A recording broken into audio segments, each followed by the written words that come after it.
It was late.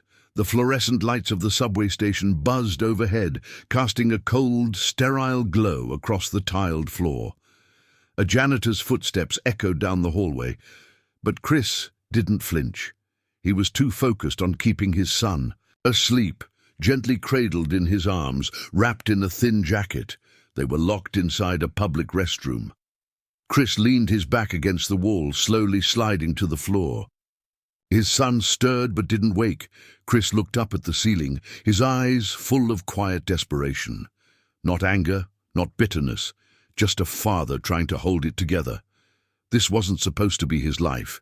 He had tried everything. He had chased opportunity, worked hard, believed in the promise that effort leads to reward. But now, here he was, homeless, jobless, and responsible for a child who depended on him for everything. And yet, even in that bathroom, with nothing to his name, Chris Gardner refused to give up because deep down, he still believed. In himself, in his son, in the dream that maybe, just maybe, tomorrow would be better. This was not the end of his story. In fact, it was only the beginning. Before Chris Gardner became a millionaire, before he was played by Will Smith in the Pursuit of Happyness, before the world knew his name, he was just a man fighting to survive. One night at a time, and what he did next would change his life forever, long before the subway station, long before the bathroom floor. Chris Gardner was just a little boy trying to survive a different kind of war, one fought inside the walls of his own home. Born in Milwaukee, Wisconsin in 1954, Chris grew up in a world shaped by poverty, instability, and fear. His biological father was absent, a ghost he never really knew, and in his place stood someone far worse, his stepfather, a man who believed that power came through violence. Chris remembers nights filled with shouting, the sound of fists slamming into flesh, his mother, Betty Jean, crying silently while trying to protect her children. Chris, barely old enough to understand what was happening, learned something devastating early in life. The people who are supposed to protect you sometimes don't, but even amid the chaos, there were embers of light. His mother, despite all she suffered, was a constant voice of encouragement. She believed in him, truly believed. "You can be anything you want to be," she would whisper to him. That phrase would echo in his mind for decades. It was her love that anchored him, her words that gave him strength. And then, one day, even she was taken away. After trying to burn down the house in a moment of desperation, an act driven by years of abuse and hopelessness, Betty Jean was arrested and imprisoned. Chris was sent to foster care, alone again, confused, lost. Most people would break, but Chris didn't. There was something inside him, some spark of defiance. He refused to let the pain define him. Instead, he began to build walls of resilience. Not the kind that shut people out, but the kind that hold you up when the world is trying to knock you down. By the time he was a teenager, Chris had made a promise to himself. He would never be like the men who hurt him. He would protect his future family at all costs. But childhood doesn't last forever, and soon Chris would step into the world on his own, full of dreams, uncertainty, and a burning desire to rewrite his destiny. The day Chris Gardner turned 18, he walked away from everything he knew. There were no tears, no dramatic farewells, just a quiet determination to build a different kind of life, a better one. His first move, the U.S. Navy. Inspired by an uncle who had served, Chris saw the Navy as a chance to break free from his past and discover the world. During his time in the military, he worked as a corpsman, learning discipline, structure, and, more importantly, how to adapt under pressure. These skills would later become his greatest assets. But after his service, the world didn't exactly roll out the red carpet. Chris returned to civilian life, hungry for success, but unsure of the path. He took jobs in medical research and sales, always pushing, always grinding. He had big dreams, to make money, to find stability, and to someday provide a life for his future family that he never had. That's when he met Jackie. She was smart, passionate, and believed in him. They started a life together, and soon they had a son on the way. For a moment, things looked hopeful, but dreams are fragile. Chris invested in a line of medical equipment he believed would change everything. He poured in everything he had, his time, his energy, his savings. But the sales never came. Doctors weren't interested. The product failed. Bills piled up. Tensions rose. Jackie began to drift away. The weight of failure started to press on him harder each day. This wasn't the dream he had imagined, but giving up, that was never an option. And then rock bottom. A moment when everything collapses and a man must decide, break apart or break through. It's strange how quickly life can fall apart. 1 month, Chris Gardner was chasing leads, attending meetings, and trying to close sales. The next, he was watching his entire life unravel. The medical device he had invested in, those bone density scanners, weren't selling. Doctors saw them as expensive and unnecessary. His savings vanished. His bills multiplied. And so did the pressure. At home, the tension grew unbearable. Jackie, overwhelmed and exhausted, had reached her limit. One day, she packed her things and walked away, leaving Chris alone with their son, Christopher Jr., barely a toddler. No job, no income, no partner, just a man and his boy, and a mountain of obstacles. Chris tried everything. He applied for jobs, sold what little he had, even gave blood for money. Every dollar counted, every meal mattered. But soon, eviction notices came. Their apartment was gone.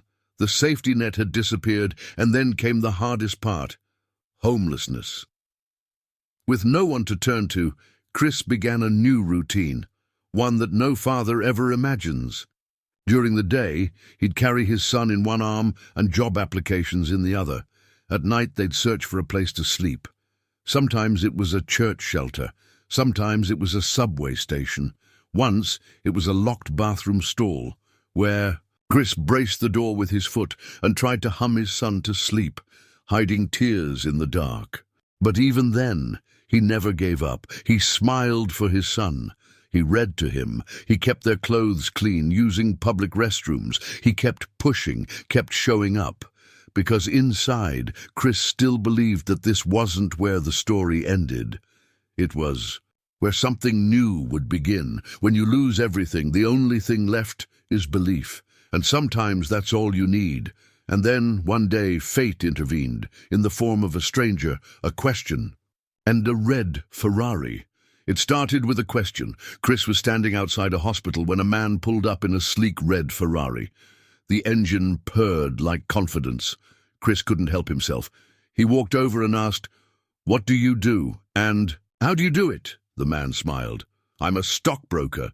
That was the moment, a spark, a glimpse into a world Chris had never imagined for himself, a world of opportunity, of control, of financial freedom. He didn't have a college degree. He didn't know anyone on Wall Street. But he had hunger, he had drive, and he had nothing left to lose. Chris made up his mind.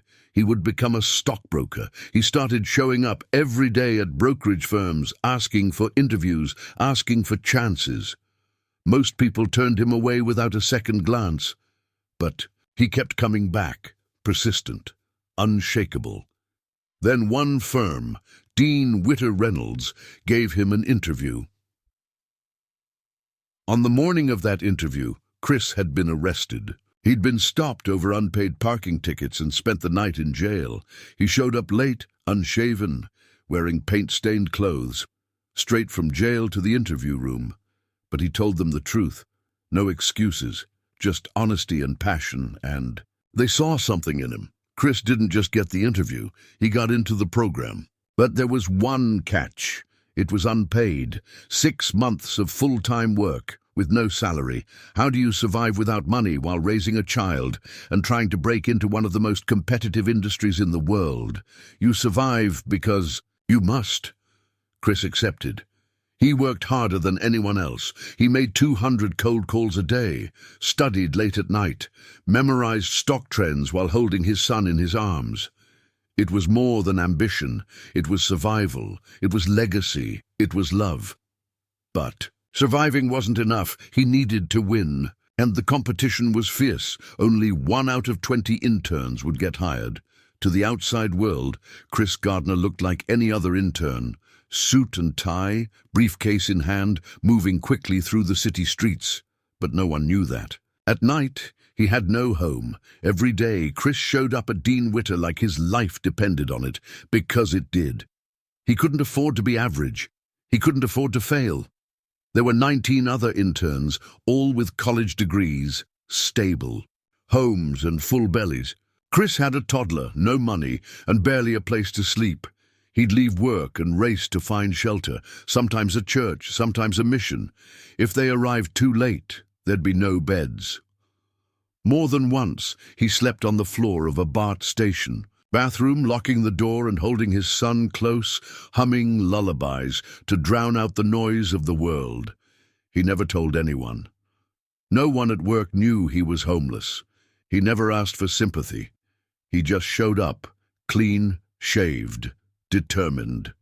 Chris became a master of time. He had to drop his son off at daycare before work, be the first one in the office, and still make his 200 cold calls a day. Every second mattered. He even learned to identify the richest potential clients by looking at the legal and financial sections of the newspaper. He wasn't just surviving, he was studying, adapting, evolving, but the pressure was brutal. He often skipped meals to make sure his son had enough to eat. He'd wash clothes in public restrooms. He carried everything. They owned in 2 bags, one for work, one for survival. And still he smiled. Because every moment he spent suffering, he saw as investment. This is temporary, he would whisper to himself. This is not who I am. This is who I'm becoming. And slowly, the tides began to shift. Supervisors took notice of his performance. He was bringing in more leads, asking better questions, showing up with unmatched hunger. He didn't just want a job, he needed a future. The world couldn't see the war he was fighting, but he was winning it silently every single day. And then came the moment, the day that would decide everything. One final decision, one last chance. If you've ever fought silent battles no one else saw, like Chris, smash that like button, subscribe, and tell us in the comments what kept you going. The day finally came. Chris was called into a small office at Dean Witter. He sat down, nervous but composed. His heart pounded, but he didn't show it. Months of sleepless nights, endless calls, and silent suffering had led to this moment. Manager looked at him and said simply, "Chris, we'd like to offer you a job." Just like that, everything changed. Chris couldn't speak. His throat tightened, his eyes burned. All the exhaustion, pain, and fear came rushing to the surface. But he didn't cry, not yet. He smiled, a quiet, humble smile that said everything. He had done it. He had beaten the odds, outworked his competitors, held on to hope when hope was nearly gone. He had stayed clean, professional, and relentless, even when no one knew the storm he was walking through. And now he was in. He had a salary, a future, a chance to rebuild everything that had been taken from him. This wasn't the end of the journey, but it was proof that all the suffering had a purpose. That night, Chris didn't sleep in a shelter. He held his son a little tighter. He let himself believe fully for the first time in years. But the dream didn't stop there. This first victory would be just the beginning of a much bigger legacy. Once Chris Gardner stepped through the doors as a full-time employee, he never looked back. He threw himself into the world of finance with everything he had. Early mornings, late nights, relentless calls. His hunger didn't fade after getting the job. It intensified. He wasn't just working for a paycheck. He was building something, a future, a legacy. Within a few years, Chris had become one of the top earners at his firm. Clients respected him, colleagues admired him, and his son, his reason for everything, grew up watching his father transform pain into purpose. But Chris wasn't satisfied with just climbing someone else's ladder. He wanted to build his own. In 1987, Chris Gardner founded Gardner Rich & Co.'s, his very own brokerage firm, starting with just $10,000 and a dream that refused to die. The company focused on servicing some of the largest institutions and unions in the country. From once sleeping on restroom floors, Chris now ran meetings in high-rise boardrooms. His life had transformed, but he never forgot where he came from. He began speaking publicly, mentoring, writing. He shared his story not to boast, but to inspire. He wanted people to know that no matter how far you fall, you can rise higher than you ever imagined. In 2006, his story reached the world through the film The Pursuit of Happyness, starring Will Smith. Chris was no longer just a businessman. He had become a symbol, a living reminder that the American dream is still alive. Because the dream is not about luck, it's about resilience, vision, and the refusal to quit. But success for Chris Gardner was never just about money. It was about meaning, about giving back, about proving that purpose is more powerful than pain. Chris Gardner's story isn't just about money. It's not even just about success. It's about faith. When nothing around you gives you a reason to believe. It's about love when the world feels cold and unforgiving. It's about choosing not to quit, even when every voice says you should.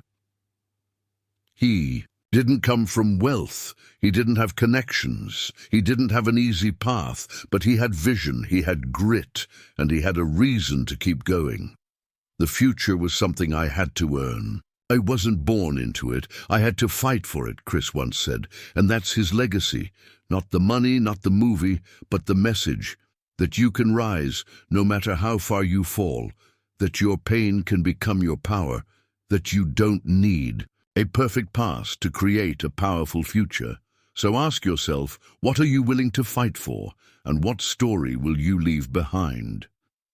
If this story moved you, subscribe to the channel, like the video, and share in the comments.